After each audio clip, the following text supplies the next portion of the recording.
Reducing polling locations to save the capital city money. Good evening, I'm David Andrews. And I'm Ann Emmerich. About 9,000 Lansing voters will have a new polling location next year. This afternoon, the city's election commission voted to get rid of some of those precincts. News 10's Aaron Bowling explains why.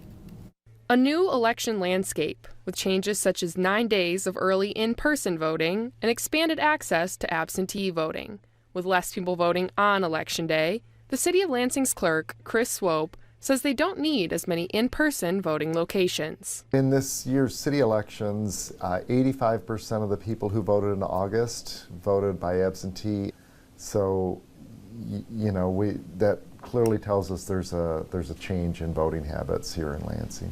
That's why Lansing's election commission passed Swope's proposal Monday afternoon to reduce the number of polling locations in Lansing from 40 to 32. Each ward will now have 8 precincts instead of 10. One of the largest expenses actually of an election is the election workers. So they're working at least a 15-hour day, plus they usually go in and set up for a couple of hours before. Swope says that getting rid of 8 of these polling locations will save the city of Lansing about $15,000 to $20,000 each year. It doesn't seem to have much impact when you're combining 2 precincts that are at the same polling place anyway, and it does save the city some money. Voting on the move Monday, Lansing City Assessor says closing down polling locations inside of some schools is positive for security reasons as well.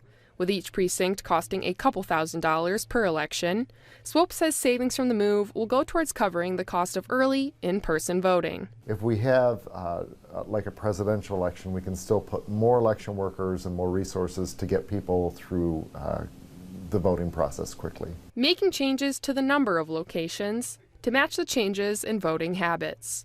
In Lansing, Aaron Bowling, News 10. And the change will take effect at the start of 2024. Voters affected will get a new voter card in the mail. People who live in the southwest part of St. John's are probably going to be voting in a different spot next year. That's because the Wilson Center, where some people in the city normally vote, is going to be under construction during next year's election cycle. The city is proposing that people who live in the southwest part of St. John's will instead vote at the First Baptist Church on Whitmore Street. That's where people who live in the southeast portion of the city vote. The St. John's City Commission is meeting right now to discuss that proposed voting location change. A cold and wintry evening as we take a live look from our Skycam over downtown Jackson. First Alert meteorologist Andy Provenzano.